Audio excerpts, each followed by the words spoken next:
मसाजोग जिल्हा बीड येथील सरपंच संतोष देशमुख यांच्या हत्येचं प्रकरण राज्यभर सध्या गाजत आहे। त्याचे पडसाद हिवाळी अधिवेशनामध्ये विधानसभेमध्ये सुद्धा पडलेले होते।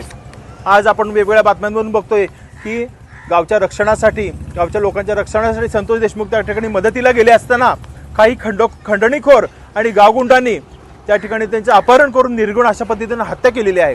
या हत्येला जवळजवळ 20-25 दिवस उलटून सुद्धा अद्याप मारेकऱ्यांना अटक झालेली नाही आणि त्यांच्यावर कुठल्याही प्रकारची कारवाई झालेली नाही। यासाठी सरपंच परिषद मुंबई महाराष्ट्र या सरपंचांच्या शिखर संघटनेच्या वतीनं आज दिनांक 9 रोजी पूर्ण राज्यातील सर्व ग्रामपंचायती या बंद ठेवण्यात येणार आहेत आणि या बंदमध्ये आम्ही सगळे सहभागी आहोत। या बंदमध्ये आम्हा सर्व सरपंचाच्या अशा मागण्या आहेत की संतोष देशमुख यांच्या मारेकऱ्यांना फाशीची शिक्षा झाली पाहिजे, त्याचबरोबर त्यांचे पाठीराखे जे आहेत त्या पाठीराख्यांवर सुद्धा कारवाई व्हायला पाहिजे। संतोष देशमुख यांच्या कन्येला शासकीय नोकरीमध्ये समाविष्ट करून घेणं ही सुद्धा आमची आजची मागणी आहे।